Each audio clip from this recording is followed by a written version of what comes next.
अगर आप AIIMS not set 11 की तैयारी कर रहे हो तो ये वीडियो आपके लिए बहुत ही इम्पोर्टेंट रहने वाला है। मेडविजन एकेडमी में मैं आपका स्वागत करता हूँ। आज नोट सेट 11 रैपिड रिवीजन की first class heart attack myocardial infarction की क्लास हम लेके आ रहे हैं। पिछले जो नोट सेट एग्ज़ाम में हार्ट अटैक और मायोकार्डियल इन्फार्क्शन से जितने भी एग्ज़ाम में जो क्वेश्चन पूछे गए हैं वो सारे क्वेश्चन आज कवर करने वाले हैं हम। तो सभी का बहुत बहुत स्वागत है। जैसा कि आपके सामने स्लाइड में आप देख ही रहे हो कि जो not set AIIMS not set 11 और 12 दोनों को कंबाइन करके हम रैपिड रिवीजन की जो क्लास 1 है वो आज आपके सामने है। इस क्लास में अपन क्या क्या डिस्कस करने वाले हैं, एक तो हार्ट अटैक के बारे में सारी चीज़ आपको थोड़ी वो क्लियर करवाई जाएगी। साथ साथ में जितने भी प्रीवियस ईयर के क्वेश्चन हैं जो एम्स नोट सेट में अभी तक 1 टू लेकर 10 तक पूछे गए हैं वो सारे एमसीक्यू इस टॉपिक में myocardial infarction MI heart attack इससे रिलेटेड सारे के सारे एमसीक्यू 20+ एमसीक्यू आज आपको क्लियर करवाए जाएंगे। तो क्लास में बने रहें। साथ साथ में अगर आप इस चैनल पे नए आए हो तो हमारा यूट्यूब चैनल सब्सक्राइब करें। साथ साथ में जितने भी हमारे प्लेटफॉर्म हैं उन सब के लिंक डिस्क्रिप्शन में दिए गए हैं। आप इंस्टाग्राम पे, फेसबुक पे, व्हाट्सएप पे, टेलीग्राम, यूट्यूब सबके लिंक इसी में है, तो आप ज्वाइन कर सकते हो मेडविजन एकेडमी को। चलिए शुरू करते हैं अपन नेक्स्ट मायोकार्डियल इन्फार्क्शन क्लास में। अगर आप फर्स्ट टाइम आए हो तो सब्सक्राइब कर लो, बेल आइकन ज़रूर दबाएं ताकि नेक्स्ट वीडियो का नोटिफिकेशन आपके पास आ जाए। साथ साथ में वीडियो को लाइक ज़रूर करना अगर ये क्लास आपको अच्छी लगे तो। चलिए शुरुआत करते हैं अपन आज की क्लास की। AIIMS note set rapid revision.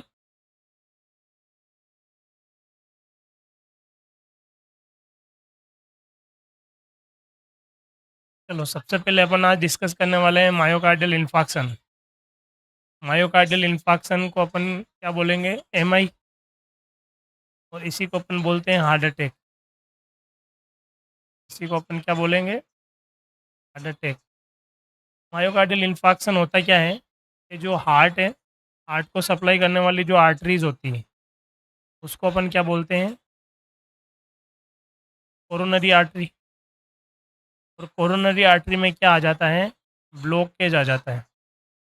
जैसे मान लो ये कोरोनरी आर्टरी है, इस आर्टरी में क्या आ जाएगा, एक्सेसिव फैट की वजह से या कोई क्लॉट फॉर्मेशन हो गया जिसकी वजह से क्या हो जाता है, जो कोरोनरी आर्टरी का जो ल्यूमन होता है इसका डायमीटर क्या हो जाता है, धीरे धीरे कम हो जाता है। जैसे यहाँ पे फैट एक्यूमुलेशन हो गया जिसको अपन एथेरोस्क्लेरोसिस प्लग बोलते हैं, या कोई भी clot formation, fat, excessive fat, adipose tissue आके जो कोरोनरी आर्टरी की जो दीवार है उसके पास में आकर जमने लग जाते हैं, जिसकी वजह से जितना जो ब्लड का फ्लो होता है, जो ब्लड का फ्लो होता है वो क्या हो जाता है, कम हो जाता है।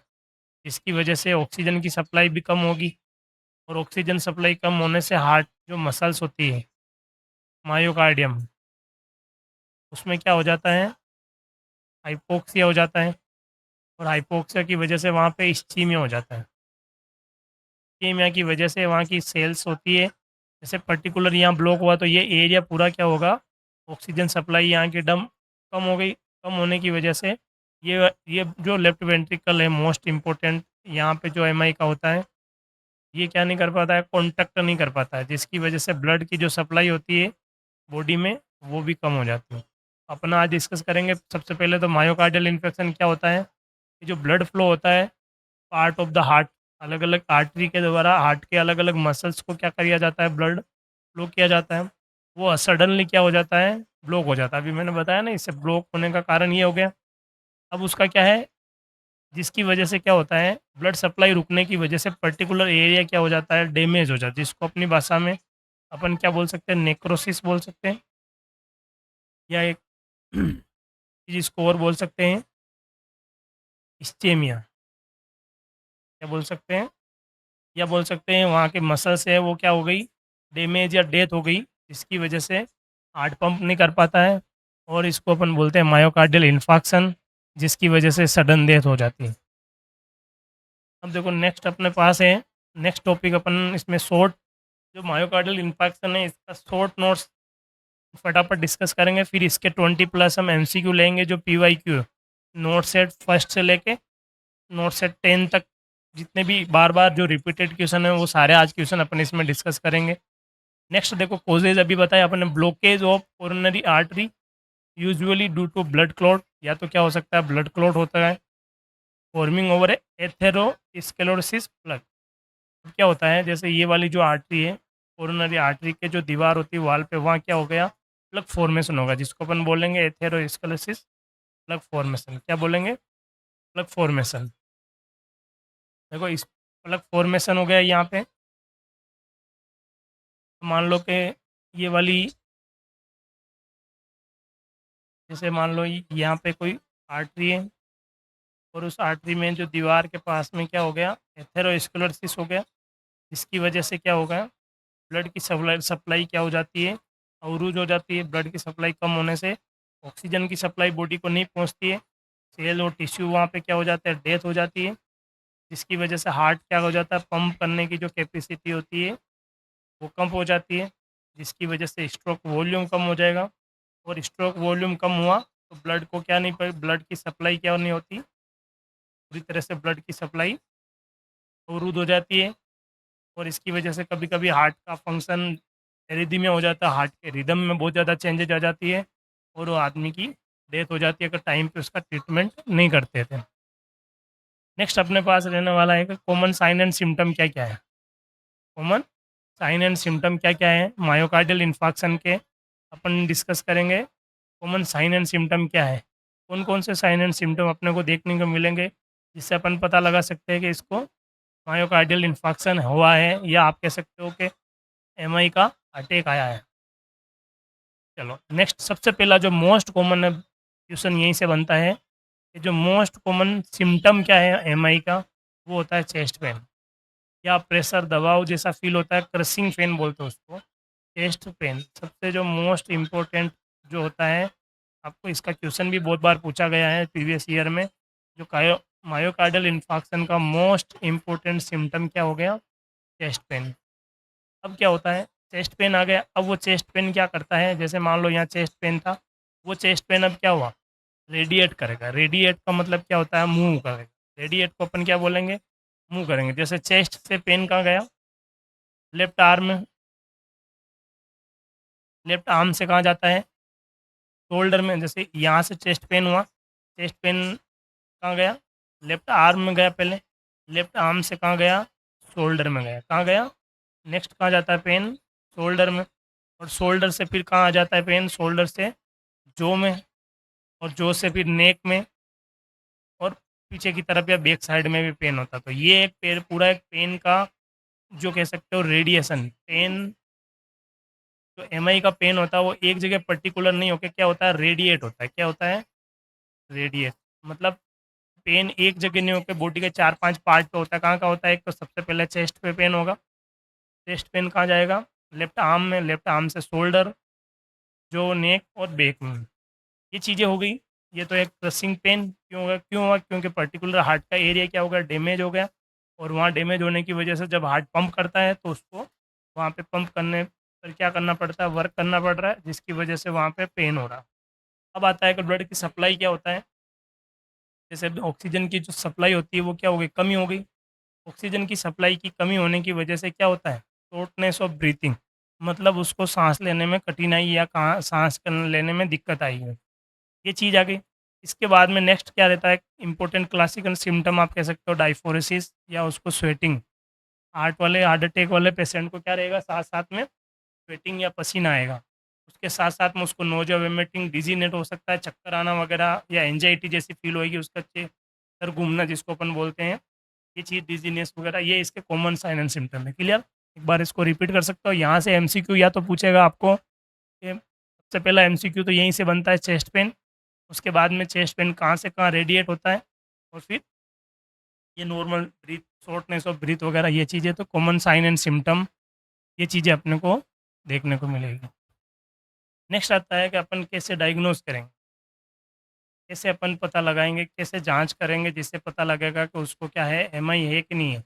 या आप कह सकते हो उसको हृदयघात है कि नहीं है, एमआई या हृदयघात, या आप कह सकते हो हार्ट अटैक। ये चीज़ें कैसे कंफर्म लगेंगे, जो मोस्ट कॉमन आपको यहाँ से एक एमसीक्यू आता है, मोस्ट कॉमन, या कह सकते हो फर्स्ट, सबसे पहला डायग्नोसिस अगर किसी को एमआई का कोई अटैक आया है या कोई एपिसोड एमआई का एपिसोड है या चेस्ट पेन जैसा लग रहा है, फर्स्ट ऑफ ऑफ अपन क्या करवाएंगे, उसकी ईसीजी करवाएंगे। सबसे पहला क्या करवाते हैं, ईसीजी। जब उसकी ईसीजी करवाते हैं तो ईसीजी करवाते टाइम ईसीजी में क्या रहता है, कुछ चेंजेस दिखते हैं। ईसीजी करते टाइम क्या रहते हैं, कुछ बदलाव अपने को देखने को मिलते हैं। ये जो आपके सामने दे रखी है वो तो एक नॉर्मल ईसीजी है। नॉर्मल ईसीजी का पैटर्न क्या है, ऐसा होता है। नॉर्मल ईसीजी का पैटर्न ये होता है। पर जो चेंजेज आते हैं उसमें क्या होता है, जो एसटी सेगमेंट होता है वो तो क्या हो जाता है, एलिवेट हो जाता है। और टी वेव इन्वर्जन और पैथोलॉजिकल क्यू वेव, या कह सकते हो आप U wave, prominent U wave अपन जिसको बोल सकते हैं। क्लियर। ये तो हो गया ईसीजी। ईसीजी के साथ साथ में एक ब्लड टेस्ट होता है जिसको अपन बोलते हैं कार्डियक बायोमार्कर। ये दोनों जो मोस्ट इम्पोर्टेंट आप कह सकते हो कि जो दो डायग्नोसिस अपन को करना है, एक तो क्या करना है, ईसीजी करना। उसके बाद में ब्लड टेस्ट में अपन क्या करते हैं, कार्डियक मार्कर करते हैं। कार्डियक मार्कर में क्या होता है, सीकेएमबी और ट्रोप। ट्रोप टी भी होता है और ट्रोप आई, ये इंपॉर्टेंट चीज़। अब एक एमसीक्यू यहाँ से बनता है पहला तो, कि भाई ईसीजी चेंजेज क्या रहेंगे अगर नॉन, इसमें क्या होता है, एसटी सेगमेंट एलिवेशन एमआई, और non ST segment elevation MI. मतलब दो प्रकार के मायोकार्डियल इन्फेक्शन होता है। एक में तो एसटी सेगमेंट क्या होता है, एलिवेट होता है, और एक में एसटी सेगमेंट एलिवेट नहीं होता है। क्लियर। ये तो इस ईसीजी के सवाल आ सकता है जिसको अपन आगे आगे की स्लाइड में बहुत अच्छे से अपन समझा देंगे। Next cardiac mark biomarker. देखो कार्डियक बायोमार्कर कौन सा होता है, अगर पूछे मोस्ट रिलायबल कार्डियक मार्कर का क्वेश्चन आता है तो उसको अपन कहते हैं हमेशा मोस्ट स्पेसिफिक, कह सकते हो वो कौन सा होगा, ट्रोपोनिन टेस्ट। क्लियर। देखो अब आता है कि इमीडिएट मैनेजमेंट क्या है। इमीडिएट मैनेजमेंट आपको,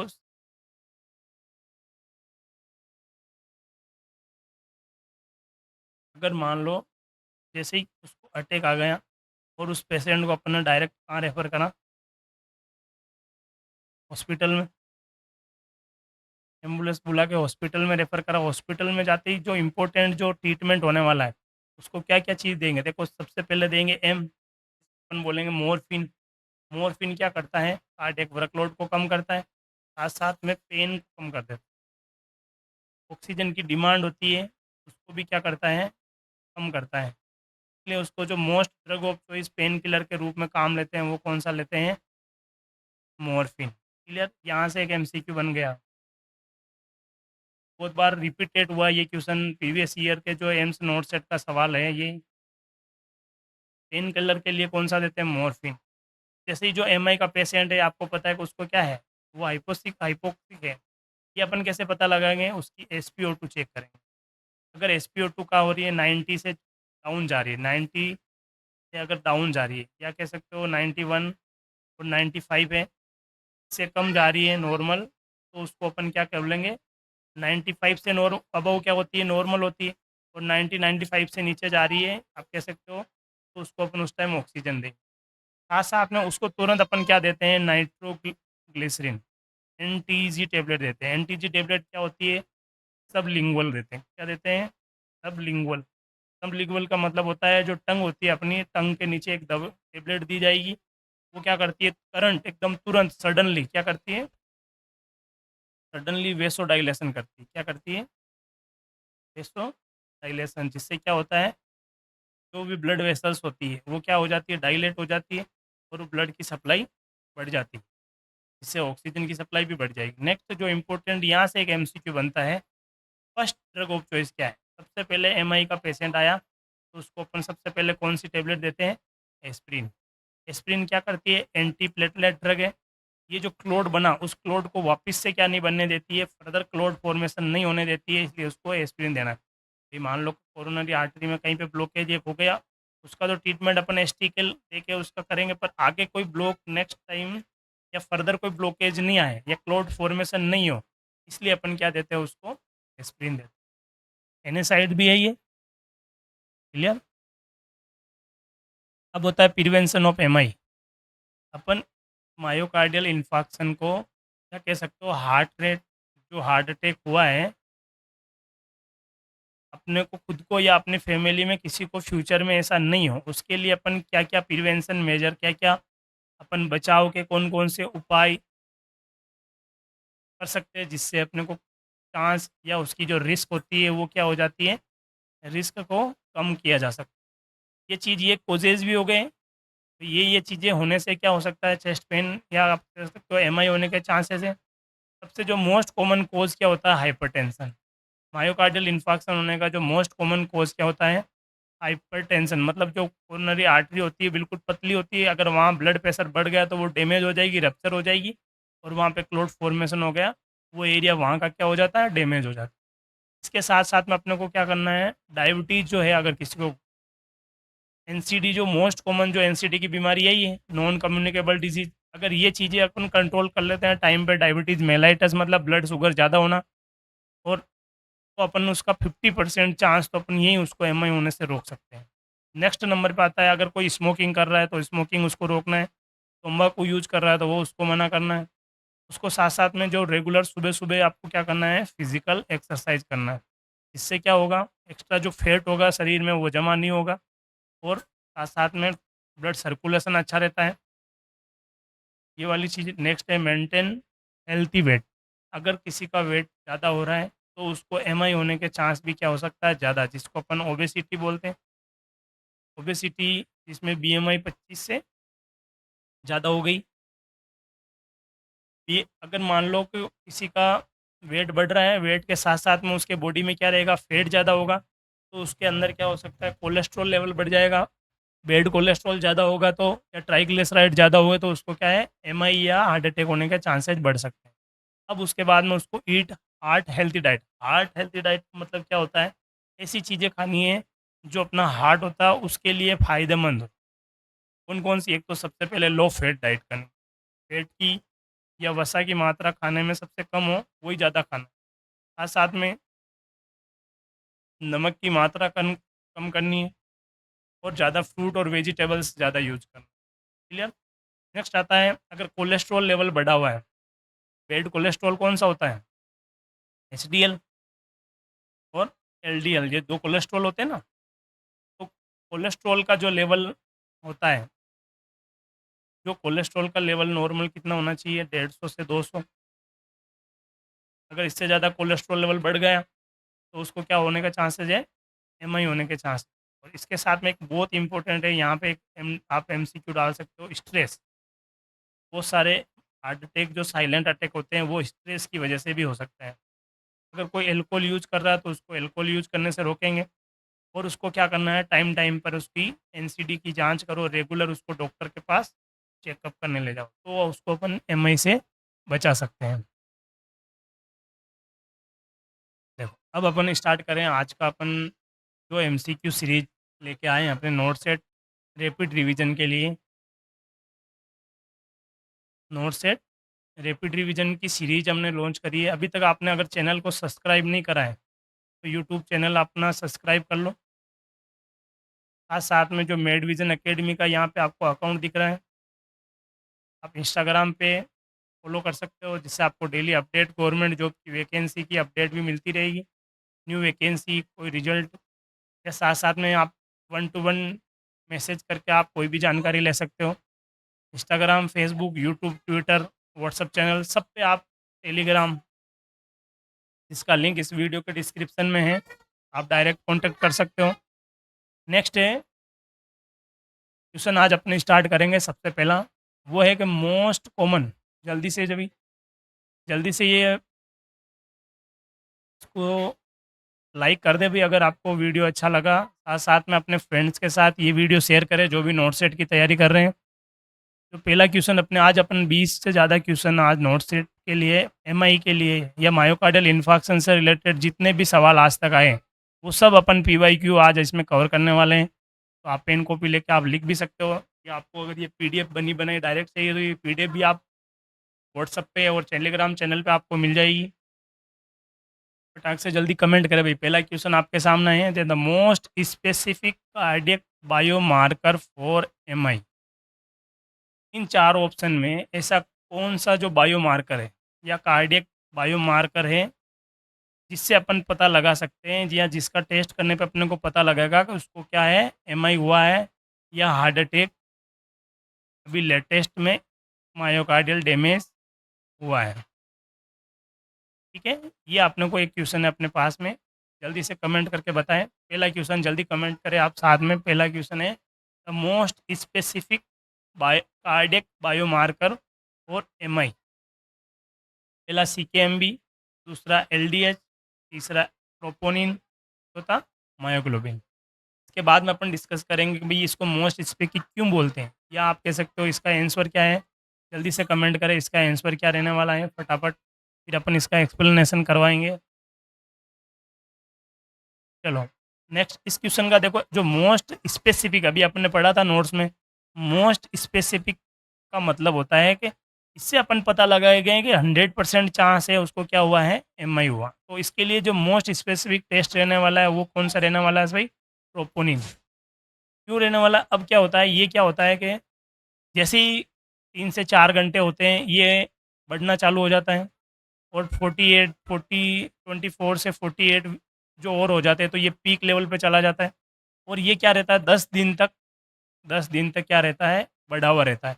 तो मान लो कि 2-3 दिन बाद भी कहीं मान लो किसी को साइलेंट अटैक आया आज से 4-5 दिन पहले, और सेकंड अटैक और आ गया, तो अपन पता लगा सकते हैं कि भाई उसको कार्डियक डैमेज हुआ है। तो इसलिए इसको मोस्ट स्पेसिफिक माना है। क्लियर।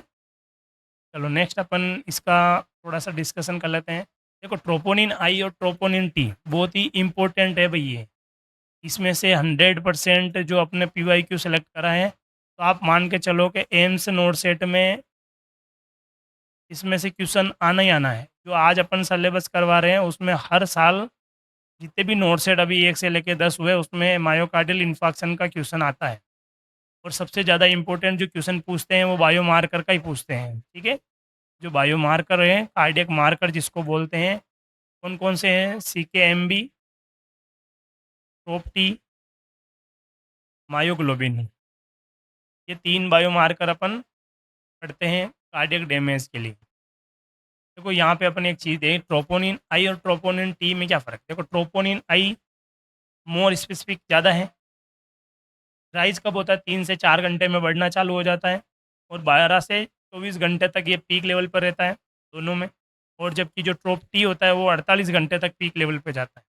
और इनका जो बोलेंगे 7 से 10 दिन तक ये क्या होता है, इनका लेवल ब्लड में क्या रहता है, इनका लेवल ब्लड में इंक्रीज रहता है, जिससे अपन एक अंदाज़ा लगा सकते हैं कि उसको विद इन 7 और 7 डेज में या 7 to 10 डेज में उसको एमआई हुआ है, या कह सकते हो एमआई का एक एपिसोड उसको हो चुका है, या अभी जस्ट 3 दिन बाद में से बहुत सारे लोग चेस्ट पेन होने के बाद सही होते ही डॉक्टर के पास जाते नहीं है, फिर दूसरे तीसरे दिन ज़्यादा ज़्यादा तबीयत खराब होती है तब जाते हैं।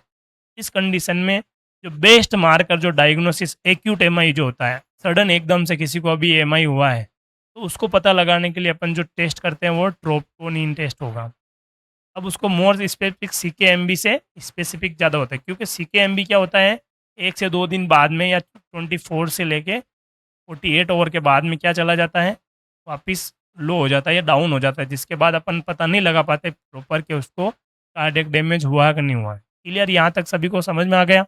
और क्लास आपको अगर अच्छी लग रही तो लाइक भी करें, कमेंट जरूर करें, हर क्वेश्चन का शेयर करते रहें। चलो नेक्स्ट क्वेश्चन अपने पास में आता है, the most common symptom of acute MI. ये अपन ने पहले ही डिस्कस करा था। मोस्ट कॉमन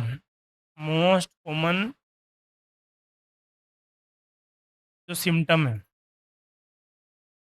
देखो एक तो सिम्टम और साइन में क्या फ़र्क होता है ये सबको पता होना चाहिए। सिम्टम क्या होता है और साइन क्या होता है। सिम्टम का मतलब होता है ऑब्जेक्टिव। सिम्टम का क्या मतलब होता है, ऑब्जेक्टिव, मतलब पेशेंट अपने को खुद बताता है। और साइन का मतलब है कि अपन कोई चीज़ मॉनिटर कर रहे हैं या कोई चीज़ जांच कर रहे हैं, देख रहे हैं, या आप कह सकते हो डॉक्टर और नर्स के द्वारा जो आइडेंटिफाई किया जाता है डाटा, उसको अपन साइन बोलेंगे। और पेशेंट के द्वारा अपने को चीज़ कोई बताई जाती है तो उसको अपन सब्जेक्टिव डाटा कहेंगे, या आप कह सकते हो सिम्टम कहेंगे। अब मोस्ट कॉमन सिम्टम क्या क्या होने वाला है, मोस्ट कॉमन सिम्टम क्या है, कमेंट करके जल्दी बताएं। क्वेश्चन नंबर 2 आपके सामने है, जल्दी कमेंट करें कि the most common symptom of acute MI क्या होने वाला है भाई, फटाफट रिप्लाई करें इसका। देखो सबसे इम्पोर्टेंट क्या है, एमआई में फीवर का तो कोई मतलब ही नहीं है, इन्फेक्शन अगर होता है तो हो सकता है। इस यूरिया हमेशा ध्यान रखो, कभी भी 4 ऑप्शन है उसमें से 2 ऑप्शन आपको पहले ही उड़ाना है, जिससे अपने को रियल में लगेगा यार ये तो होगा ही नहीं, तो फिर अपने को 50% चांस हो जाता है एमसीक्यू सोल्व करने का।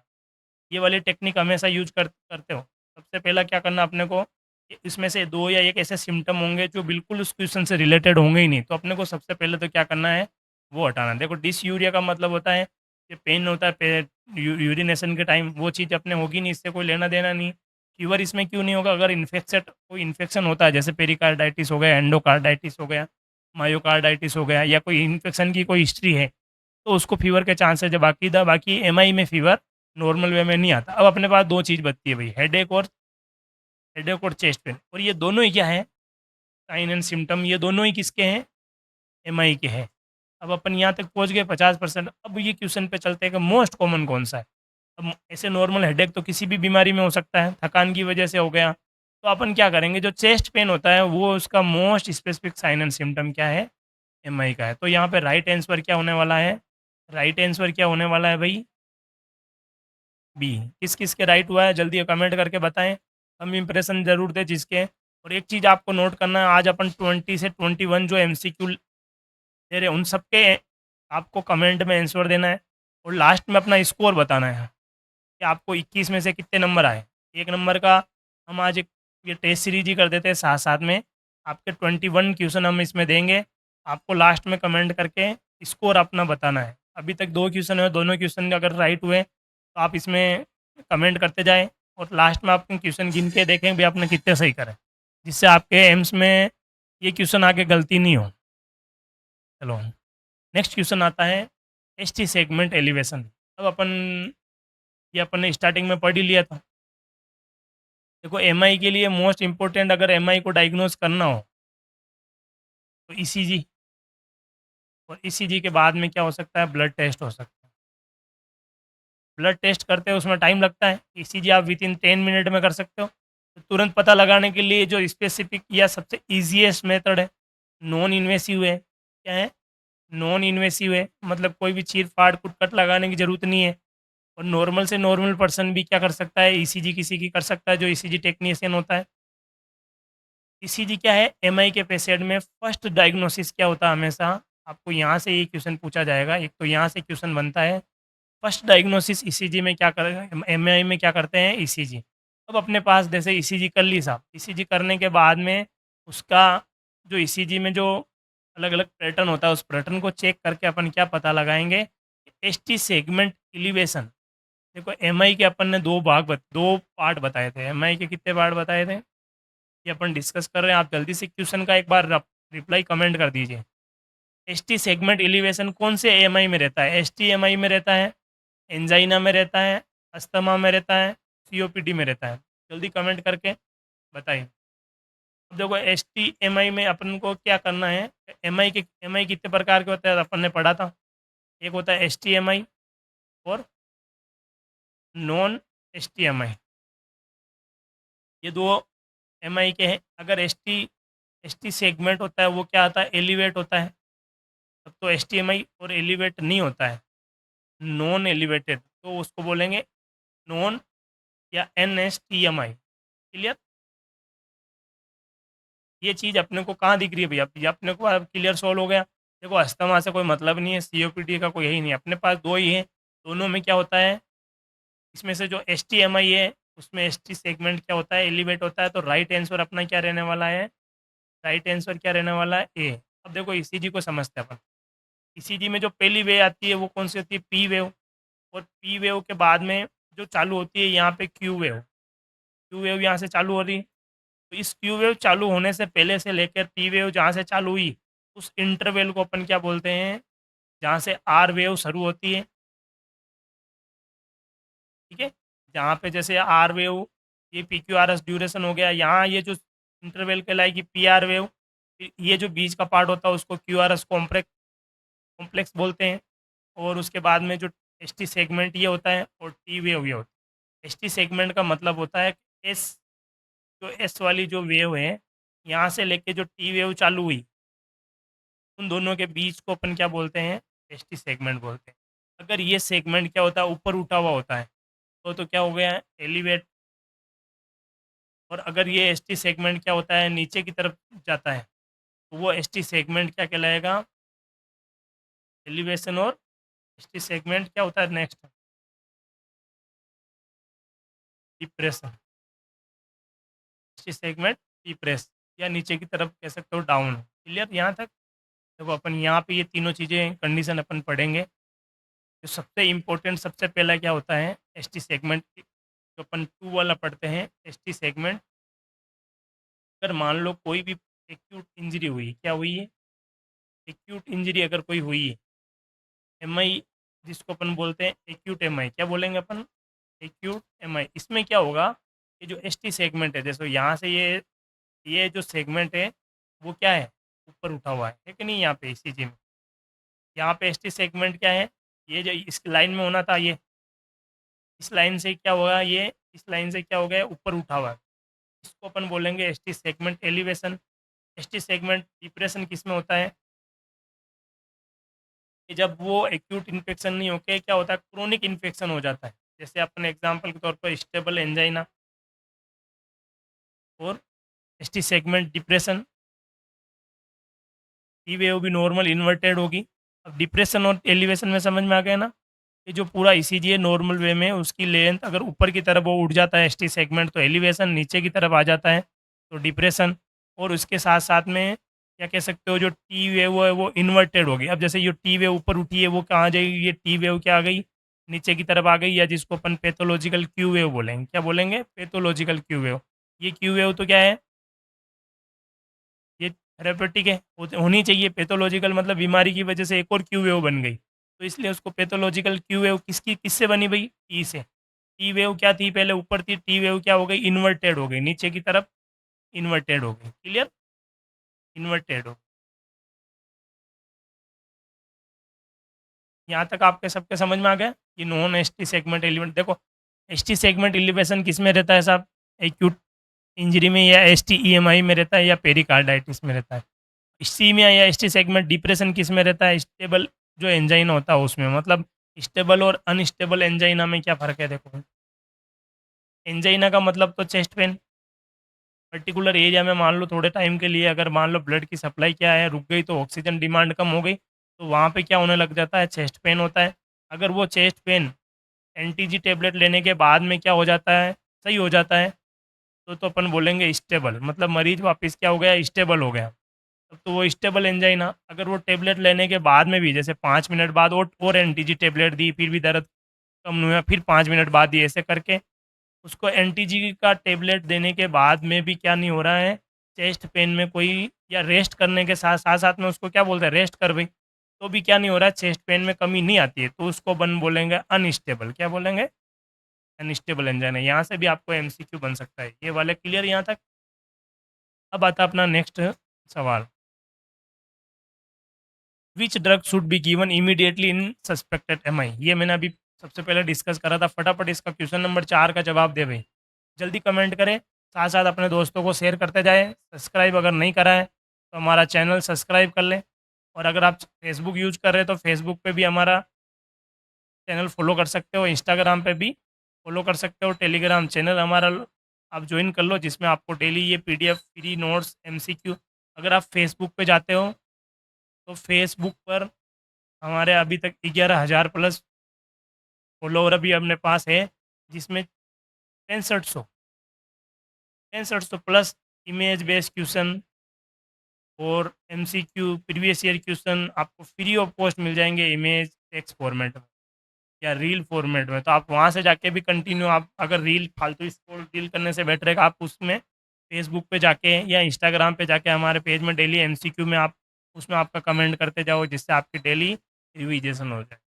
चलो भाई, नेक्स्ट इसका जो सवाल क्या रहने वाला है, अभी मैंने बताया था कि पहला जो दवाई देते हैं हमेशा ड्रग ऑफ चॉइस एमआई में, सबसे पहले उसको क्या दी जाती है भाई, एस्पिरिन दी जाती है। पैरासीटामोल तो क्या देंगे, देंगे क्या, पैरासीटामोल तो बुखार में काम आती है, उसको मेटफॉर्मिन देंगे क्या? अगर डायबिटीज़ है तो मेटफॉर्मिन देंगे, पर एमआई से मेटफॉर्मिन का कोई मतलब नहीं है। डायज़ेपाम क्या है? मेंटल हेल्थ में काम आने वाली साइकेट्रिक जो दवाई है, या एंटी एंजाइटी जिसको अपन बोल सकते हैं, कुछ ज़्यादा हो रही है तो उसको अपन दे सकते हैं। पर जो पहला जो मोस्ट इम्पोर्टेंट अपना जो मेन मोटिव है, या मोन जो अपना इम्पोर्टेंट जो रोल है, वो है एस्पिरिन का, कि ये प्लेटलेट एग्रीगेशन को रोक देती है। इससे फर्दर क्लॉट फॉर्मेशन नहीं होता है, जिसकी वजह से आगे जाके और कोई क्लॉट नहीं बन जाए। उस कंडीशन के लिए जो फर्स्ट जो ड्रग ऑफ चॉइस अपन जो एमआई में देते हैं, वो क्या होगी भाई? प्लेटलेट। चलो, नेक्स्ट अपने पास आता है कि एमआई में जो मेनोमोनिक यूज करते हैं, MONA, MONA, ये बहुत बार सवाल आया भाई। ये जो मैनेजमेंट अपन कर रहे हैं एमआई का, मैनेजमेंट में जो 4 चीज़ें इंपॉर्टेंट चीज़ें हैं, जिसको अपन MONA के द्वारा अपन मेनोमोनिक यूज कर रहे हैं, या शॉर्ट फॉर्म या आप बोल सकते हो ट्रिक। एमआई के मैनेजमेंट को याद करने की ट्रिक क्या है? MONA, मोना। पहला एम का मतलब क्या है, ओ का मतलब क्या है, एन का मतलब क्या है, और ए का मतलब क्या है? फटाक से कमेंट करके बताइए। क्वेश्चन नंबर 5, ये लगभग सबके सही होना चाहिए, और ये प्रीवियस ईयर का ही क्वेश्चन है भैया एम्स का। एम्स प्री में भी बहुत बार पूछा है, और बहुत सारे सेंट्रल गवर्नमेंट के एग्जाम, ESIC में ये क्वेश्चन बहुत बार रिपीट हुआ है। जल्दी जल्दी कमेंट करके बताओ। साथ साथ में ये वीडियो शेयर करें अपने दोस्तों के साथ। एक बार इसको आप स्टेटस भी लगाएं, ताकि आपके जितने भी नर्सिंग स्टूडेंट हैं, वो नर्सिंग फ्रेंड है, उनके साथ चल जाए। और जितने भी आपके फेसबुक पे, व्हाट्सएप पे जो ग्रुप है, उसमें एक बार इसकी लिंक ज़रूर शेयर करें। चलो जल्दी कमेंट करके बताओ भाई, क्या क्या होने वाला है चारों ऑप्शन में? जल्दी कमेंट करो। एम का मतलब क्या था भाई? एम का मतलब क्या था? मॉर्फिन। ओ का मतलब क्या था? ऑक्सीजन। एन का मतलब एंटीजी, नाइट्रोग्लिसरीन। और ए का मतलब एस्पिरिन। कौन से ए में है भाई? जल्दी कमेंट करके बताओ। क्वेश्चन नंबर 5 का जो आंसर होने वाला है, वो है ए। किसके राइट हुआ है? जल्दी थंब विप्रेशन करके बताओ भाई, कितने लोगों के राइट हुआ है? अभी तक 5 के 5 क्वेश्चन सबके राइट हुए हैं, तो जरूर कमेंट करके बताओ भाई, 5 में से 5 क्वेश्चन किसके राइट हुए हैं। चलो नेक्स्ट क्वेश्चन अपन लेते हैं। ये जो एमआई होता है, क्वेश्चन अपने क्या है कि which coronary artery is a most commonly involve in MI. ये मतलब जो हार्ट अटैक हुआ है या मायोकार्डियल इन्फेक्शन होता है, उसमें से जो मोस्ट इम्पोर्टेंट, मतलब सबसे ज़्यादा मोस्ट जो कॉमन आर्टरी होती है, कोरोनरी आर्टरी, कौन सी कोरोनरी आर्टरी में सबसे मोस्ट इम्पोर्टेंट ब्लॉकेज आता है? सबसे ज़्यादा जो ब्लॉकेज आने वाली आर्टरी कौन है? ये जो डायग्राम में आपको दिख रही है, आप इसका नाम कमेंट करके बताओ जल्दी से जल्दी। ये आपका आंसर है, और ये एक एम्स नोट सेट के लिए बहुत इंपॉर्टेंट प्रीवियस ईयर का क्वेश्चन बन रहा है। और एम्स नोट सेट के लिए प्री के लिए भी बहुत इंपॉर्टेंट। आप मान के चलो कि 100% चांसेज है कि ये क्वेश्चन अगली बार आएगा। क्या होगा भाई? कोरोनरी आर्टरी, ऐसी कौन सी कोरोनरी आर्टरी है जो मोस्ट कॉमनली इन्वॉल्व होती है? फटाफट कमेंट करो। Right anterior descending, right renal artery, pulmonary artery, carotid artery. अब देखो इसमें बहुत इजी सा क्वेश्चन है भाई। कैरोटिड आर्टरी तो कोरोनरी आर्टरी नहीं है, पल्मोनरी भी कोरोनरी आर्टरी नहीं है, तो तीनों तो कोरोनरी आर्टरी है ही नहीं। अपने पास ऑप्शन क्या बचा है? तो राइट आंसर क्या होने वाला है? राइट आंसर क्या है भाई? ए। किस किस के ये क्वेश्चन राइट हुआ, जल्दी कमेंट करके बताएं। और अपना स्कोर गिनते रहे भाई। आज 21 में से 21 नंबर जिसके पास आएगा, उसको हम फ्री PDF देंगे इसकी नोट्स की। जल्दी कमेंट करके बताओ। नेक्स्ट क्वेश्चन है 7 नंबर पे। ये जो मेजर रिस्क फैक्टर है, मेजर जो बहुत ज़्यादा जिसकी वजह से एमआई होने के चांसेज होता है, मेजर रिस्क फैक्टर क्या है? जल्दी कमेंट करके बताओ। स्मोकिंग, मायोपिया एक आई डिसऑर्डर हो गया, टॉन्सिलाइटिस क्या होता है कि इन्फेक्शन हो जाता है अपने जो टॉन्सिल होते हैं उसमें, अपेंडिक्स का अगर इन्फेक्शन हो गया तो क्या हो गया? अपेंडिसाइटिस। तो जल्दी कमेंट करके बताओ, इसमें क्वेश्चन नंबर 7 में क्या आंसर रहने वाला है? मतलब ऐसा कौन सा जो रिस्क फैक्टर है जिसकी वजह से मायोकार्डियल इन्फेक्शन होने की रिस्क बहुत ज़्यादा बढ़ गई, रिस्क बहुत ज़्यादा बढ़ गई? जल्दी कमेंट करो भाई।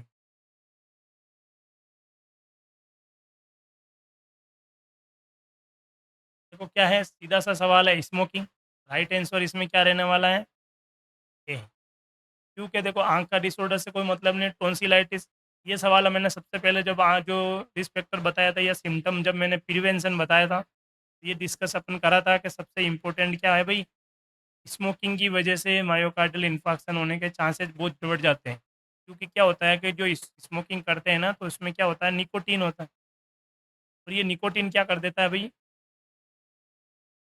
तो ब्रेन को या कह सकते हो इफेक्ट करता है। साथ साथ में ये क्या करता है, इसका जो धुआं होता है वो जाता है फेफड़ों में, इसकी वजह से ऑक्सीजन में, प्योर ऑक्सीजन है वो हार्ट को नहीं मिलती। साथ साथ में पॉइजनस जो अपन धुआं अंदर ले रहे हैं वो भी ब्लड में जाता रहता है। और इसके अलावा ये क्या करती है, जो ब्लड होता है, ये ब्लड को क्या करती है, गाढ़ा करती है, जिसकी ब्लड की जो विस्कोसिटी होती है उसको कम कर देती है, या कह सकते हो जो पतलापन जितना होना चाहिए ब्लड का उसको बढ़ा देती है, या कह सकते हो जो ब्लड होता है वो क्या हो जाता है, गाढ़ा हो जाता है। क्या हो जाता है, गाढ़ा। इसकी वजह से क्लोट फॉर्मेशन या क्लोट के चांसेज को बढ़ा देता है। नेक्स्ट नंबर पे जो अपन एम्स का जो नोट सेट का एमसीक्यू आ गया है, 8 number question, AIIMS not set का एमसीक्यू है भाई। फटाफट क्वेश्चन को पढ़ के जल्दी से जल्दी रिप्लाई कर दे भाई।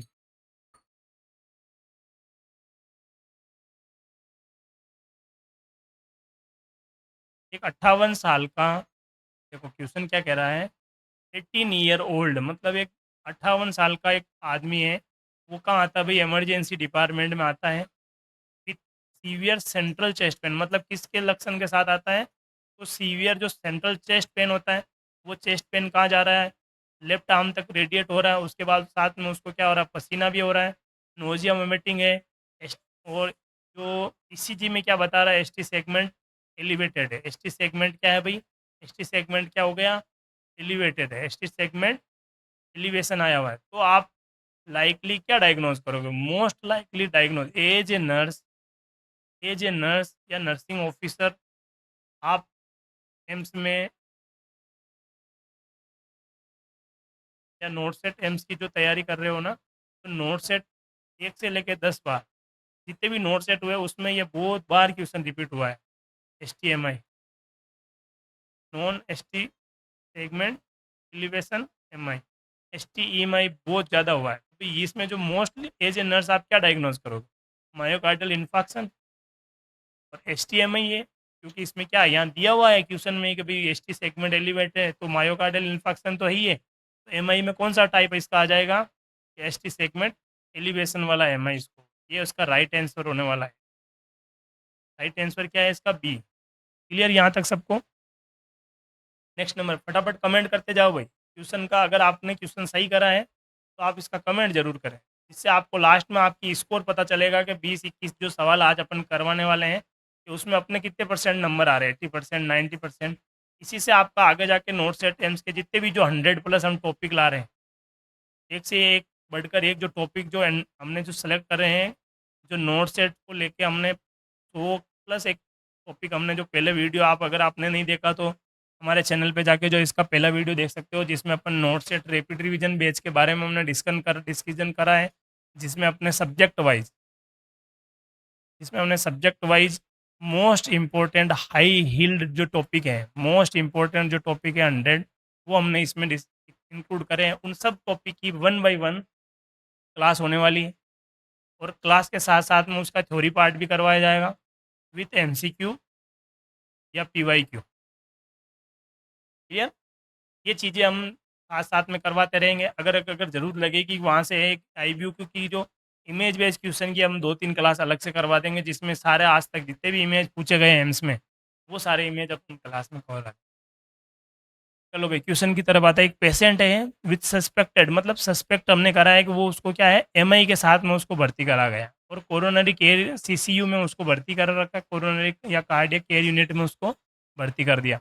विच cardiac biomarker is most specific for confirming myocardial damage, मतलब इन चारों ऑप्शन में विच इज द मोस्ट जो स्पेसिफिक और कन्फर्मेशन जो कार्डियक बायोमार्कर है, कार्डियक मायोपार्कर है, या मोस्ट स्पेसिफिक कौन सा टेस्ट अपन देखेंगे जिसको पता लगाएंगे कि उसको मायोकार्डियल डैमेज हुआ है या ज़्यादा डैमेज हुआ कितना, वो चीज़ अपने पास आने वाली है। इसमें जल्दी से कमेंट करो राइट आंसर क्या रहेगा, ए बी सी डी। फटाफट कमेंट करो, साथ साथ में क्लास को शेयर भी करो। अगर आपको क्वेश्चन ये अच्छे लग रहे हैं ये क्लास तो लाइक भी करो, ताकि हमें मोटिवेशन मिले और अच्छी अच्छी क्लासें आपके साथ में लेके आएँ। और फ्री ऑफ कॉस्ट हम पूरा नोट सेट एम्स का पूरी की पूरी क्लास आपको फ्री ऑफ कॉस्ट रखने वाले हैं, कोई पैसा नहीं लेने वाले हैं। हमारा मेन मकसद है कि जो लोग कोचिंग की फीस नहीं दे पाते उनके लिए हमने ये लॉन्च करी है पूरी सीरीज़, और कोशिश करते हैं कि आगे से अच्छी क्लासें और आती रहेगी। तो आप फटाफट इसका कमेंट करो भाई, क्या रहने वाला है। सी देखो एलडीएस तो यहाँ पे होगा नहीं, और मायो क्लाब भी नहीं होगा नहीं। अपने पास में दो ऑप्शन है, सी के एम बी और ट्रॉप टी। हमने पढ़ा था कि ट्रॉप टी सी के एम बी से ज़्यादा बेटर है, ट्रॉप टी सी के एम बी से ज़्यादा मोर स्पेसिफिक है। तो राइट आंसर क्या रहने वाला है भाई, राइट आंसर अपने पास क्या रह गया, सी। किस किस के ये क्वेश्चन राइट हुआ फटाफट कमेंट करके थंब इंप्रेशन दे दो। नेक्स्ट अपने पास क्वेश्चन नंबर 10 क्या कह रहा है भाई, फटाफट ये करते हैं। 62 साल का एक ओल्ड डायबिटिक पेशेंट है, उसको क्या हुआ था भाई, चेस्ट डिस्कम्फर्ट हुआ, ब्रीथलेसनेस मतलब सांस लेने में उसको तकलीफ हुई, एक्सेसिव स्वेटिंग मतलब उसको ज़्यादा क्या आने लग गया भाई, पसीना आने लग गया, but no severe chest pain. देखो भाई, यहाँ एक बहुत ही इम्पोर्टेंट जो एम्स के लिए जो सवाल रहने वाला है, अगर आप एम्स में नर्सिंग ऑफिसर बनना चाह रहे हो तो ये सवाल आपके लिए बहुत ही इम्पोर्टेंट है। जो नोट सेट 11 और नोट सेट 12 के लिए ये क्लास दोनों के लिए इम्पोर्टेंट रहने वाली है। देखो, एक पेशेंट है सब, एमआई के सिम्टम तो सब है, क्या है, एमआई के साइन सिम्टम तो सब है, पर उसको क्या नहीं हो रहा है, चेस्ट पेन नहीं हो रहा, चेस्ट पेन नहीं हो रहा, बाकी सारे सिम्टम है कि भाई उसको चेस्ट डिस्कम्फर्ट हो रहा है हल्का फुल्का के, और ब्रीथलेसनेस हो रही है एक्सेसिव, उसको पसीना भी बहुत सारा हो रहा है, सांस लेने में तकलीफ आ रही है। तो अपन आप the presentation is most suggestive, मतलब एज ए नर्स आप क्या सजेस्ट करोगे इन सारे सिम्टम को देख के, एज ए नर्स अपन क्या सजेस्ट करेंगे वो कमेंट करके बताओ। साइलेंट एमआई होगा, या अस्थमा अटैक होगा, या गैस्ट्राइटिस होगा, या पैनिक अटैक होगा। देखो गैस्ट्राइटिस और अस्थमा अटैक को तो अपन स्वेटिंग से रिलेटेड अपन लेके अगर बाहर करते थे, पैनिक अटैक हो सकता है उसको पैनिक अटैक हो, तो आप इसमें कमेंट करके जल्दी बताओ राइट आंसर क्या है।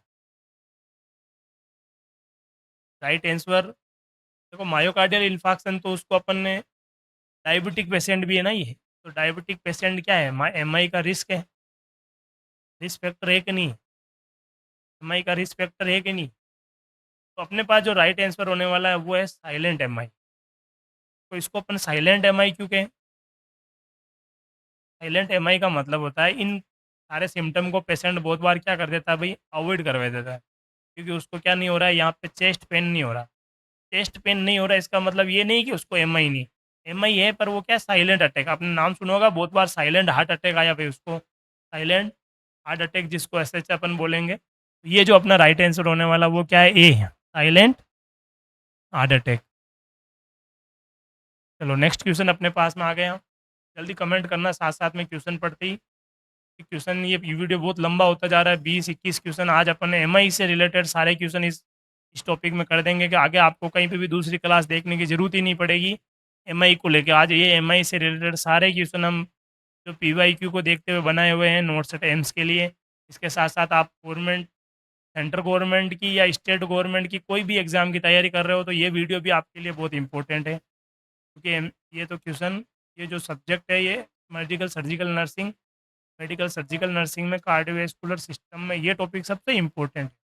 और एक patient with acute MI receive aspirin in the emergency room, the primary purpose of aspirin, मतलब एक पेशेंट है सब, इस पेशेंट को अपन ने क्या दिया, एस्प्रिन दिया, तो इस एस्प्रिन को क्यों दिया उसका कारण पूछा गया है। ये जो सवाल है, द पर्पस का मतलब उद्देश्य क्या है, या आपका रीज़न क्या है, कारण क्या है, एस्प्रिन देने का कारण क्या है। मान लो आप वहाँ पेशेंट को दवाई दे रहे हो, पेशेंट पूछे भाई आपने ये एस्प्रिन की गोली क्यों दी, तो उसका भी अधिकार है अपन उसको बताएं। तो एज ए नर्स अपन क्या बताएं, क्या करती है भाई, रिड्यूस एंजाइटी करती है क्या, या प्रिवेंट प्लेटलेट एग्रीगेशन करती है, या कफ को कम करती है, या ब्लड शुगर को कम करती है। फटाफट कमेंट करो भाई, 10 सेकंड के अंदर अंदर, 10 से 15 सेकंड के अंदर अंदर आप कोशिश करो कि उसका एमसीक्यू रिप्लाई दे दो। और क्वेश्चन अगर अपने को समझ में नहीं आता है तो भी एक बार कोशिश ज़रूर करें, हो सकता है गलत होगा, सबके तो 100% सही नहीं होगा, या 100% मार्किंग भी एम्स में अपने को नहीं चाहिए। 70-80% अगर आपके परसेंटेज नंबर आ रहे हैं परसेंटाइल में, तो आपको एम्स में तो कोई रोक नहीं सकता। क्लियर। 70 से 80% नंबर अगर अपन लेके आ रहे हैं तो अपना 100% यू मान के चलो कि पीरी तो क्लियर हो गई होगा। क्या होगा कमेंट फटाफट बोलो। देखो पर्पस क्या है या एस्पिरिन का यूज क्या है। देखो एंजाइटी कम करती है, ये तो अपन डाइजेपाम के लिए, कफ के लिए नहीं होगा। लोअर ब्लड शुगर, मेटफॉर्मिन वगैरह यूज करते हो। राइट आंसर क्या रहने वाला है? बी। जो राइट आंसर रहने वाला है वो क्या है? बी। ठीक है, किस किस के राइट हुआ सब कमेंट करके बताओ भाई। चलो नेक्स्ट क्वेश्चन के लिए अपन चलते हैं। 12वां क्वेश्चन आ गया भाई। ये सारे क्वेश्चन मैंने जो थ्योरी करवाई थी ना आपको, वो थ्योरी करवाने का मेन मतलब यही है कि आपको एक बार उसका क्या कर दिया भाई, रैपिड रिवीजन कर दिया। आपके दिमाग में एमआई से रिलेटेड सारी चीज़ें क्लियर करवा दी। अब उसके एमसीक्यू अगर गलत हो रहे तो यार ये तो इसका मतलब है या तो कंसंट्रेशन करके क्लास नहीं ली, या हो सकता है कि आपको समझ में नहीं आया। क्लियर। एक पेशेंट है जो भर्ती हुआ है एमआई के कॉम्प्लेन के साथ। मतलब उसको क्या कंप्लेन थी? चेस्ट पेन या एमआई उसको था, और उसको सीवियर चेस्ट पेन था। और चेस्ट पेन की जो रेटिंग है वो कितनी है? 9। देखो जो पेन रेटिंग स्केल होती है ना, पेन रेटिंग स्केल, यहाँ इससे भी सवाल आता है।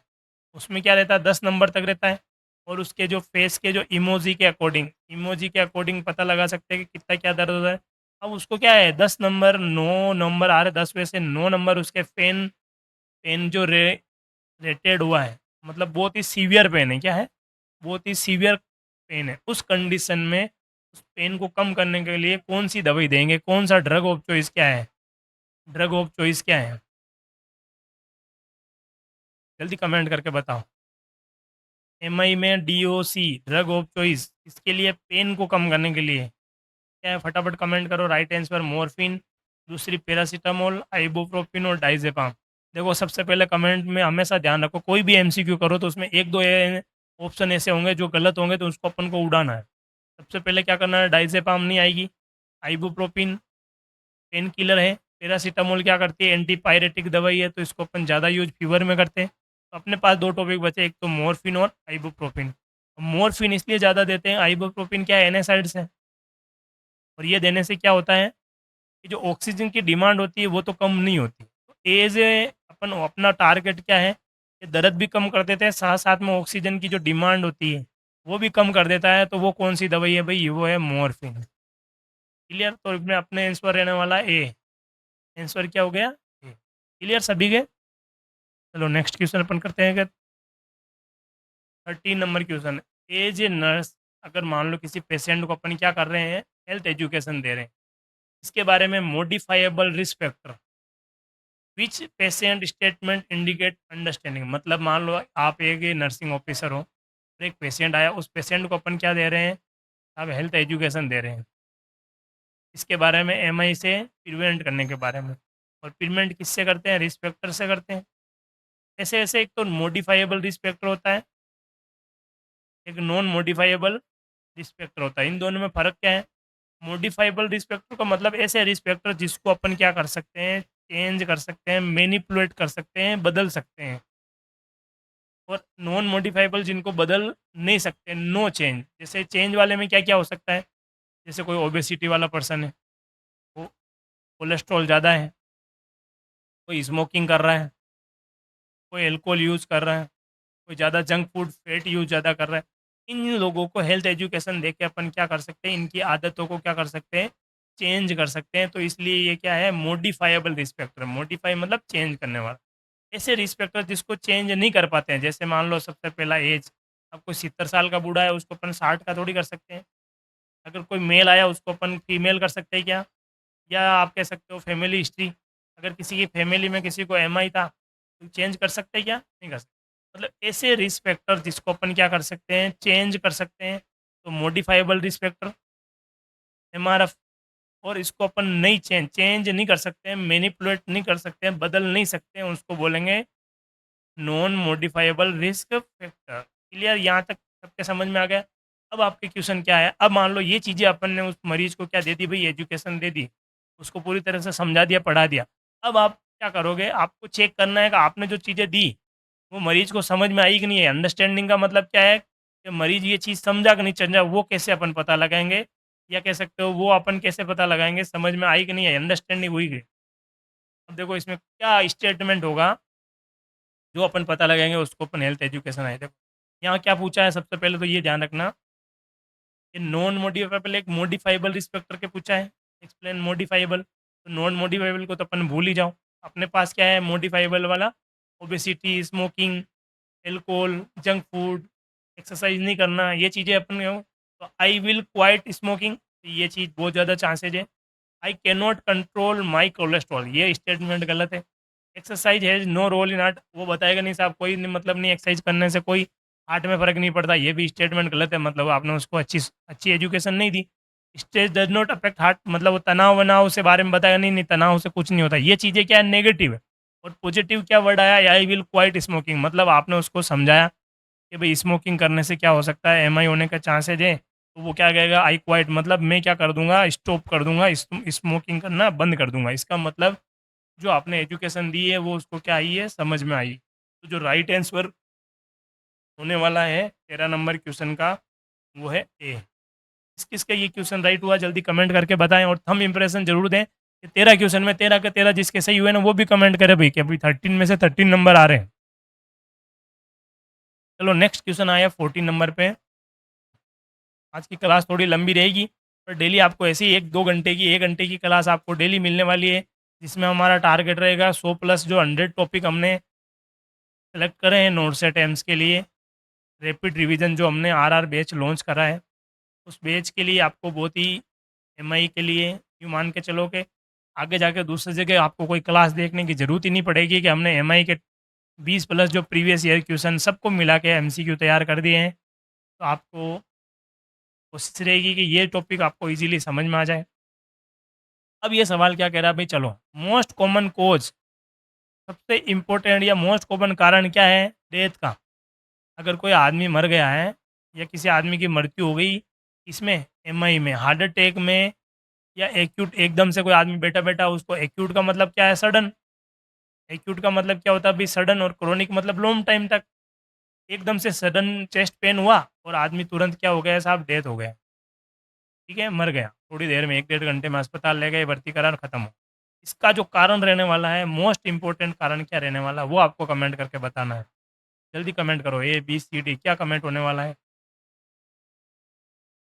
Most common cause of death in acute MI, मतलब एक्यूट जो एमआई है, एक्यूट एमआई होता है जिसमें जो मरने का चांस है सबसे ज़्यादा किसकी वजह से होता है, मरने के जो चांस होते हैं सबसे ज़्यादा ये किस कारण हो सकता है, कमेंट करके बताओ। देखो रीनल फेलियर, एक्यूट एमआई से रीनल फेलियर हो सकता है क्या, चांसेज है, नहीं। नेक्स्ट नंबर पे अपन लेते हैं वेंट्रिकुलर फिब्रिलेशन। देखो एरिदीमिया, मतलब ए रिदम का मतलब, देखो हार्ट का एक तो वर्ड होता है रिदम, क्या होता है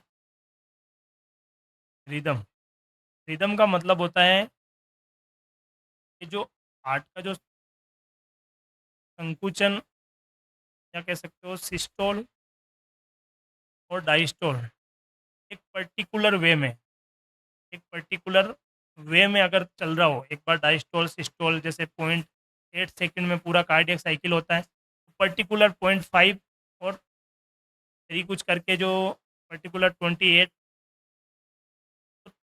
सेकंड में, या कह सकते हो 0.8 सेकंड में अगर वो पर्टिकुलर एक पूरा साइकिल बराबर हो रहा है, या अपनी भाषा में अपन कह सकते हैं वो हार्ट रेट उसकी 70 to 100 तक बीच में है, और हार्ट रेट बहुत ज़्यादा बढ़ गई, 300-400 हो गई, तो वो क्या है उसकी हार्ट की जो क्या हो गई साहब, रिदम में है, वो रिदम चेंज हो गया।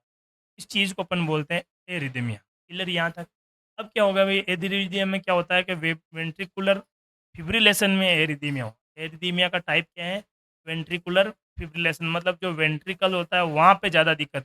तो जो वेंट्रिकल होता है वो क्या हो सकता है कि मान लो हार्ट की सप्लाई मान लो यहाँ कोरोनरी आर्टरी में रुक गई, और रुकने की वजह से ब्रेन से सिग्नल आया, ब्रेन ने क्या करा, वेगस नर्व को ऑर्डर दिया, जिसकी वजह से ये हार्ट का जो संकुचन होता है, डायस्टोल होता है या सिकुड़ना बहुत ज़्यादा फास्ट, इसकी वजह से क्या होता है हार्ट रेट बहुत ज़्यादा बढ़ जाती है, और हार्ट कंट्रोल ही नहीं कर पाता। हार्ट की रेट को कंट्रोल करने का काम भी है ब्रेन के द्वारा, या कह सकते हो जो ऑटोनॉमी नर्वस सिस्टम होता है। इस कंडीशन को अपन बोलेंगे वेंट्रिकुलर फिब्रिलेशन। और जो मोस्ट कॉमन जो कारण होता है, मोस्ट कॉमन जो कोजेज होता है वो यही है। आदमी की डेथ होने का कारण यही है कि उसको अपन जो रिदम बढ़ जाती है, या आप कह सकते हो मायोकार्डियल कॉन्ट्रैक्शन इतना फास्ट हो जाता है जिसको कंट्रोल नहीं कर पाते हैं। उस कंडीशन में क्या होता है, पूरी तरह से हार्ट, इस देखो मान लो इस कंडीशन में अगर मान लो कि अगर नॉर्मल आदमी की जो हार्ट रेट है 72 से 100 है, अगर मान लो वो 300 हो गई, 1 मिनट में अगर मान लो 300 बार किसी का हार्ट है वो सिस्टोल कर रहा है, तो वो हार्ट को भरने का टाइम मिलेगा क्या? ब्लड ऊपर से आएगा? नहीं आए, क्योंकि वो तो फटाफट फटाफट जैसे एकदम संकुचन करता गया। उस कंडीशन में क्या होता है भाई, कि हार्ट का जो फिब्रिलेशन कह सकते हो, वेंट्रिकुलर फिब्रिलेशन इसलिए बोलते हैं अपन, कि जो इतनी फास्ट उसकी हार्ट रेट हो जाती है कि हार्ट को ना तो उसमें फिलिंग करने का, या कह सकते हो पर्टिकुलर जितना ब्लड सप्लाई रोकना है उसको, क्योंकि ब्लड अगर उसमें आएगा ही नहीं तो ब्लड सप्लाई बॉडी को होगी नहीं। उस कंडीशन में उसका रिदम कंट्रोल नहीं हो पाता है, रिदम कंट्रोल नहीं हो पाता तो आदमी की डेथ हो जाती है। नेक्स्ट नंबर पे जो क्वेश्चन आ गया, 15 नंबर क्वेश्चन है। एक पेशेंट है with acute MI is prescribe nitroglycerin, मतलब एक्यूट एमआई, क्वेश्चन को अपन लिख देते हैं यहाँ पे। एक्यूट एमआई को इसको अपन ने क्या दी साहब, एनटीजी दी। एनटीजी से सवाल आता है, एनटीजी क्या है, नाइट्रोग्लिसरीन, और सब लिंगुअल देते हैं जीभ के नीचे। एक सवाल आता है, ये क्या करता है भाई, वेसोडाइलेटर होता है। क्या होता है, वेसोडाइलेटर। अब कमेंट करके बताओ भाई, as a nurse know the main action of NTG, मतलब एज ए नर्स आपको बताना है कि नाइट्रोग्लिसरीन का एक्शन क्या है, ड्रग ऑफ, जो एक्शन क्या है, ड्रग एक्शन क्या होता है, नाइट्रोग्लिसरीन बॉडी में जाके क्या इफेक्ट करती है, उसको अपन बोलते हैं ड्रग एक्शन। देखो, इंक्रीज प्लेटलेट काउंट, क्या ये प्लेटलेट काउंट को बढ़ाती है। Dilate the coronary blood vessels, क्या ये कोरोनरी ब्लड वेसल्स को डायलेट करती है, फैलाती है। इंक्रीज हार्ट रेट, क्या करती है ये भाई, हार्ट रेट को बढ़ाती है क्या। और रिड्यूस ब्लड ग्लूकोज, क्या ये ब्लड ग्लूकोज जो होता है बॉडी में उसको कम करती है क्या। फटाफट कमेंट करके बताओ। एक पेशेंट है एक्यूट अमाई को, उसको अपने क्या दिया, नाइट्रोग्लिसरीन दिया। एज ए नर्स आप मान लो पेशेंट ने पूछ लिया भाई ये टेबलेट क्यों दिया आपने, तो उसका आपको क्या होना चाहिए, एक्शन का पता होना चाहिए एज ए नर्स, तभी आप नर्सिंग ऑफिसर कहलाओगे। क्लियर, जल्दी कमेंट करो। देखो राइट आंसर इसमें क्या होने वाला है, ये क्या करती, प्लेटलेट काउंट को बढ़ाती है क्या, नहीं बढ़ाती। इन हार्ट रेट को बढ़ाती है, नहीं। और इंसुलिन का काम करती है, रिड्यूस करती है, नहीं। अपने पास राइट आंसर क्या है भाई, बी है। ये क्या करती है, जो कोरोनरी आर्टरी होती है उसके बीच में क्या हो गया, ये संकुचन हो गया, कोई ब्लॉकेज आ गया, तो ये क्या करती है, सडनली जो ब्लड वेसल्स ब्लड सप्लाई में जाके कोरोनरी आर्टरी को क्या कर देती है, डायलेट कर देती है, फुला देती है, जिसकी वजह से क्या होता है कि वहाँ पे ब्लड की सप्लाई बढ़ जाती है, जिससे ऑक्सीजन की सप्लाई भी बढ़ेगी। यहाँ तक क्लियर है? 15 सवाल सभी के, जल्दी कमेंट करके बताओ।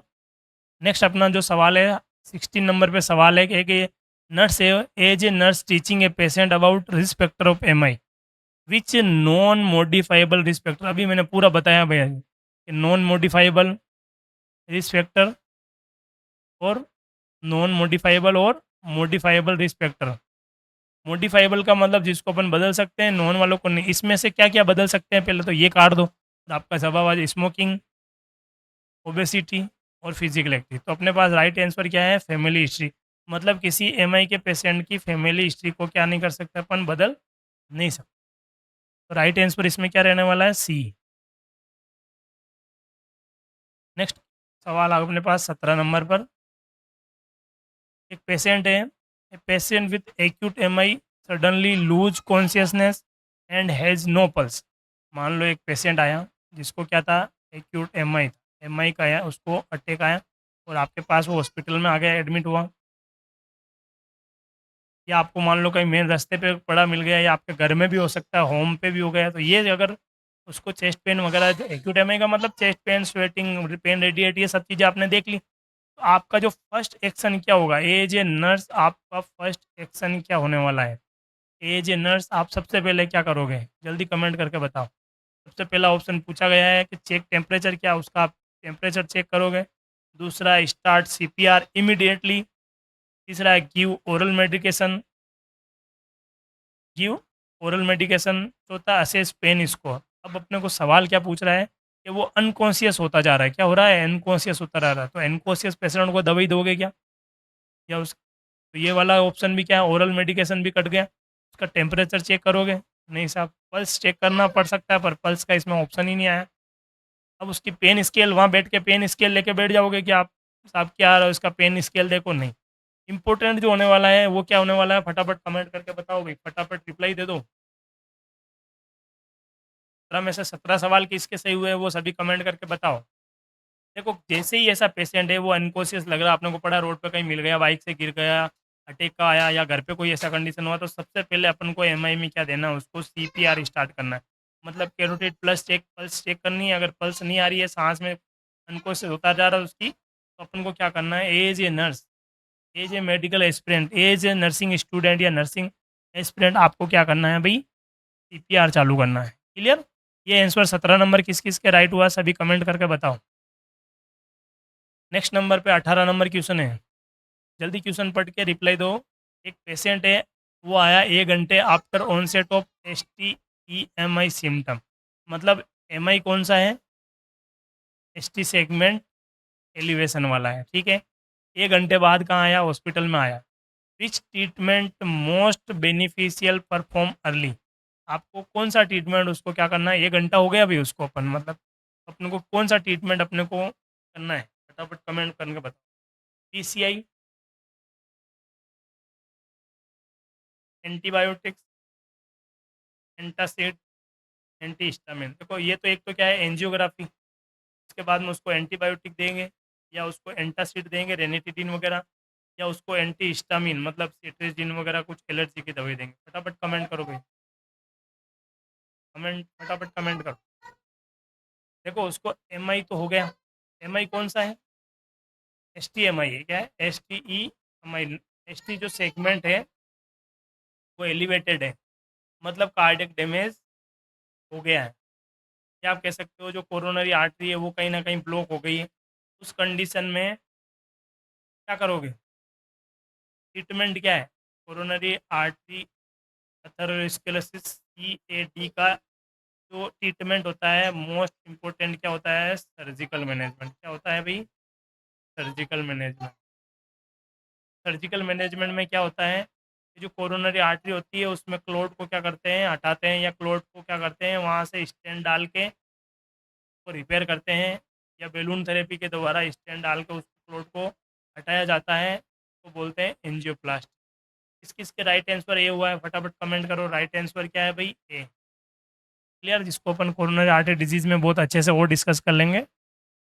नेक्स्ट क्वेश्चन आता है कि 19 नंबर पे, एक पेशेंट है विथ एक्यूट एम आई। एक पेशेंट आया भाई जिसको क्या है, एम आई है, कौन सा एम आई है, एक्यूट वाला है। एक्यूट मतलब सडन उसको अभी अभी हुआ है, उसके बाद में उसकी बीपी क्या हो रही है, बीपी बहुत डाउन हो गई। क्या हो गई भाई साहब, बीपी क्या हो गई, डाउन हो गई। कितनी चली गई, 80-50 पे चली गई। और उसको टेकीकार्डिया, टेकीकार्डिया का मतलब सबको पता होना चाहिए, हार्ट रेट उसकी 100 से ज़्यादा हो गई तो वो टेकीकार्डिया कहलाएगी। 100 से अगर ज़्यादा हो जाती है तो टेकीकार्डिया।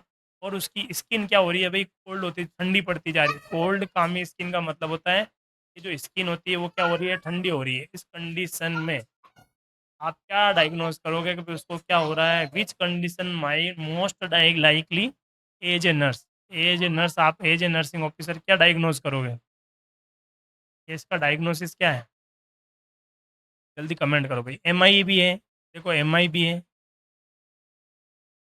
ठीक है। उसके साथ साथ में उसकी हार्ट रेट बढ़ी हुई है, बीपी कम हो गई है, और स्किन है वो कोल्ड हो गई है। इन चारों चीज़ों को पता लगा के आपको बताना है कि इसमें से कौन सा कंडीशन या कौन सा शौक उसको हुआ है एम आई वाले पेशेंट को। जल्दी कमेंट करो, कमेंट राइट आंसर 19 का जल्दी कमेंट करो। देखो शौक तो हुआ, सबको पता है। सेप्टिक शौक होता है वो क्या होता है, इन्फेक्शन की वजह से होता है। क्या होता है भाई, इन्फेक्शन। हाइपोग्लाइसीमिया का मतलब होता है कि ब्लड की जो ग्लूकोज होती है, ब्लड ग्लूकोज होती है वो क्या हो गई, डाउन हो गई। अस्थमा आपको पता ही है, जो ब्रोंक्यूल्स होते हैं उसमें क्या हो जाता है, जो ल्यूमन की साइज कम हो जाती है अंदर, एलर्जन की वजह से सांस लेने में दिक्कत रहती है, एलर्जिक बीमारी है ये। इसलिए तो अपने पास राइट आंसर क्या है, ए, कार्डियोजेनिक शॉक। मतलब आदमी, ये जो सिम्टम होते हैं ना, ये टेकीकार्डिया, बीपी कम होना, ये सारे सिम्टम किसके हैं, शोक के हैं। और शोक कारण क्या है, एमआई। मतलब हार्ट की कोई बीमारी की वजह से अगर कोई बंदे को शोक होता है तो उसको अपन बोलेंगे cardiogenic shock, cardiogenic shock, yes, cardiogenic shock. Clear. Next number पे क्वेश्चन आता है अपन earliest cardiac marker to rise after MI.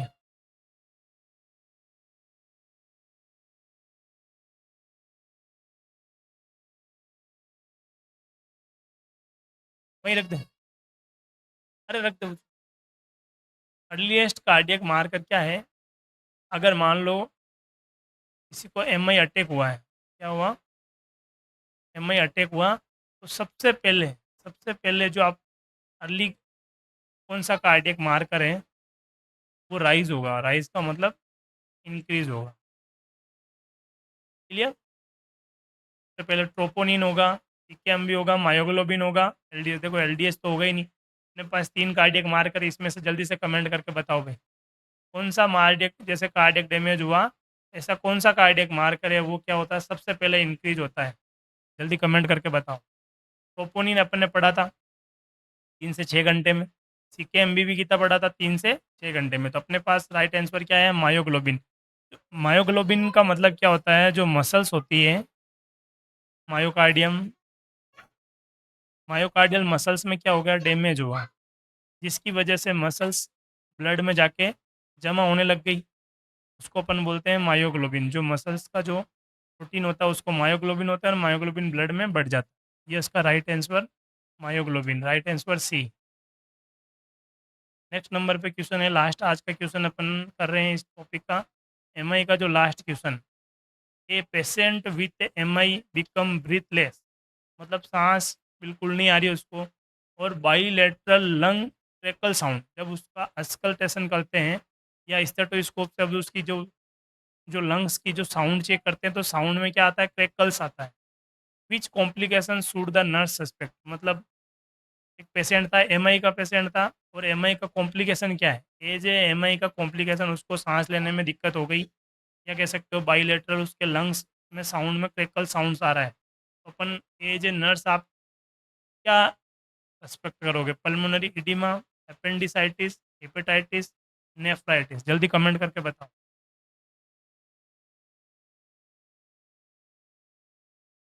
देखो कोई एमआई की में होने का वजह से क्या है, कोई ना कोई क्लोट था, और वो क्लोट क्या हो गया वहाँ से जाके, जो क्लोट था वो क्लोट क्या हो गया है? रेस्पिरेटरी सर्कुलेशन में चला गया है, और रेस्पिरेटरी सर्कुलेशन में जाके वहाँ क्या कर रहा है? सांस में तकलीफ हो रही है और क्रैकल साउंड आ रहा है, तो अपन उसको बोलेंगे पल्मोनरी इडिमा। क्या हो गया? Pulmonary oedema. या मान सकते हो जैसे मान लो कि हार्ट फेलियर हुआ, हार्ट फेलियर की वजह से क्या होता है? जो राइट साइड का जो हार्ट फेलियर होता है, इसकी वजह से जो सर्कुलेशन, जो ब्लड पंप होता है फेफड़ों में जाने के लिए ऑक्सीजन के लिए, तो वो यहाँ तक तो काम कर रहा है, पर वो क्या कर रहा है? हार्ट फेलियर यहाँ हो गया, जिसकी वजह से क्या होता है? लेफ्ट साइड का हार्ट फेलियर और राइट साइड का हार्ट फेलियर दोनों, और लेफ्ट साइड में जो हार्ट फेलियर हुआ मान लो, तो जो पल्मोनरी सर्कुलेशन होता है उसमें ज़्यादा क्या होता है? फ्लूइड जाके इकट्ठा होने लग जाता है, और जिसकी वजह से उसको पल्मोनरी एडीमा हो जाता है। क्लियर। और अगर राइट साइड का हार्ट फेलियर होता तो क्या होता? बॉडी में जाके सूजन आती है, एसाइटिस वगैरह। क्लियर। तो राइट आंसर क्या होगा? Pulmonary oedema. जल्दी कमेंट करें सभी लोग, अभी तक आपने कमेंट नहीं करा है तो आप जल्दी से जल्दी कमेंट कर दें। और आज की क्लास आपको 21 में से 21 जिसके भी नंबर आए हैं वो ज़रूर कमेंट करके बताओ कि 21 में से 21 किसके नंबर आज की इस क्लास में आए। 21 में से 21 क्वेश्चन किसके राइट हुए हैं, उसको अपन समझ लेंगे कि ये नोट सेट के लिए आप रियल में आप तैयारी कर रहे हो। क्लियर। सभी का बहुत बहुत धन्यवाद आज की क्लास में। आशा करते हैं कि अगली क्लास में भी आप ऐसे ही साथ देते हैं और क्लास को शेयर करते जाएं। अब इस अगर इस वीडियो का जो भी अपने पीडीएफ हमारे पास में आप चाहते हो तो टेलीग्राम चैनल पे मिल जाएगी, जिसका डिस्क्रिप्शन में लिंक है। सभी का बहुत बहुत धन्यवाद। Thank you. मिलते हैं अगली क्लास में नेक्स्ट टॉपिक लेके।